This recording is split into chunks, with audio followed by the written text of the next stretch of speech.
Bonjour mes chers élèves, j'espère que vous êtes tous en bonne santé. Aujourd'hui, vous allez assister à un cours pour les deux classes de la cinquième année Tulipe et la cinquième année Crocus. Ce cours est le mercredi 19 janvier 2022. Donc, vous allez assister à une séance de lecture, compréhension et fonctionnement du texte intitulé Chez le dentiste. Avant de lire le texte, je vais vous demander de répondre à la question suivante. Quels conseils donne le dentiste à son patient? Suivez maintenant attentivement, je vais lire le texte. Chez le dentiste. Monsieur Hubert, mon dentiste, a ouvert la porte en appelant « Monsieur Vernier ». Il m'a serré la main en me disant « Je m'excuse de vous avoir fait attendre ». Il y avait 1h30 que je m'impatientais, bourré d'aspirine dans ce petit salon où il fait si chaud. Asseyez-vous, ouvrez la bouche, c'est celle-ci. Vous avez très mal.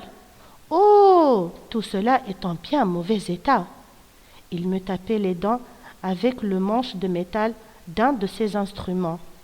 Nous sauverons les autres, mais celle-ci, il n'y a plus qu'à l'arracher.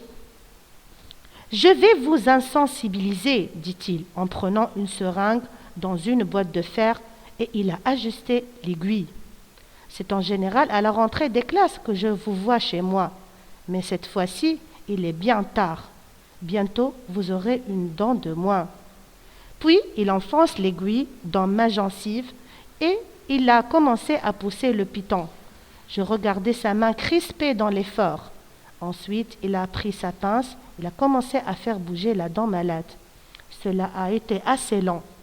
Il m'a conseillé de prendre de l'aspirine et de me coucher de bonne heure, puis il a consulté son agenda et m'a donné rendez-vous pour le mardi suivant vers 5 heures. Très bien. Après avoir lu le texte, je vais vous poser quelques questions. 1. Cherchez dans le texte quels sont les personnages du texte. Donc, les personnages du texte sont Monsieur Hubert et Monsieur Vernier. Qui est Monsieur Hubert? Monsieur Hubert est le dentiste. Bien. Et qui est Monsieur Vernier? Monsieur Vernier est le malade. Bien, on peut dire le patient. Donc, pourquoi Monsieur Vernier est allé chez le dentiste? Monsieur Vernier est allé chez le dentiste pour soigner sa dent infectée, sa dent abîmée. Bien, maintenant, vous allez chercher dans le texte les synonymes ou bien l'antonyme du mot souligné. Phrase numéro 1, le garçon est en bon état. Vous allez chercher l'antonyme de en bon état. L'enfant a une dent abîmée. Vous allez chercher dans le texte le synonyme du mot abîmé ou de l'adjectif abîmé. Le malade est impatient. Vous allez chercher le synonyme du mot impatient. Le dentiste enfonce l'aiguille dans la gencive. Cherchez le synonyme du verbe enfonce. Allez, voilà la correction. Le garçon est en bon état, le garçon est en mauvais état. L'enfant a une dent abîmée, l'enfant a une dent infectée. Le malade est impatient, le malade est énervé. Le dentiste enfonce l'aiguille dans la gencive, le dentiste plante l'aiguille dans la gencive. Maintenant, on va comprendre les mots du texte. Qu'est-ce que ça veut dire m'impatienter? M'impatienter, ça veut dire faire perdre patience. Il est énervé ou il est agacé. Je vais vous donner un exemple pour mieux comprendre le sens du mot m'impatienter.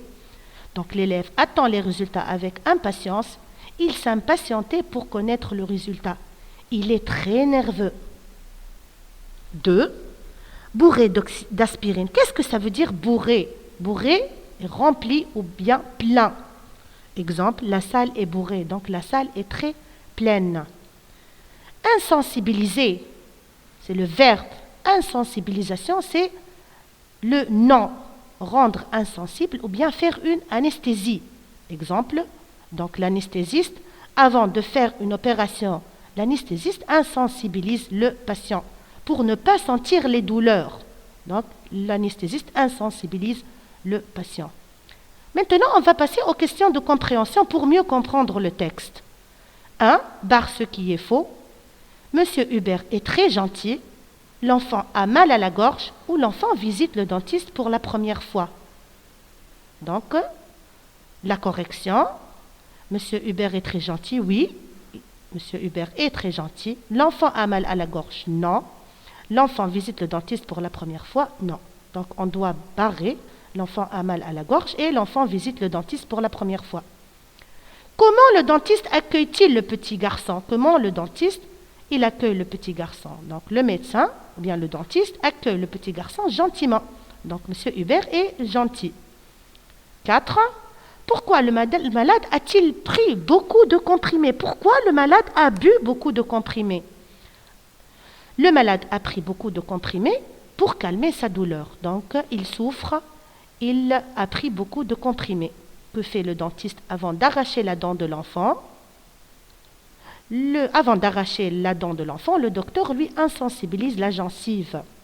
6. Le dentiste insensibilise la gencive. Pourquoi? Pourquoi le dentiste insensibilise la gencive? La réponse, pour ne pas avoir mal en arrachant la dent, le dentiste insensibilise la gencive. 7. Le petit garçon a-t-il l'habitude d'aller chez le dentiste? Justifie ta réponse. Donc, vous allez répondre à la question, puis vous allez chercher la phrase justificative, la phrase qui montre que le petit garçon a l'habitude d'aller chez le dentiste. Donc, le petit garçon a l'habitude d'aller chez le dentiste. La phrase qui le montre se trouve dans le texte à la ligne 11. C'est en général à la rentrée que je vous vois chez moi. Donc, le petit garçon a l'habitude de visiter Monsieur Hubert. Merci beaucoup, au revoir et à très bientôt.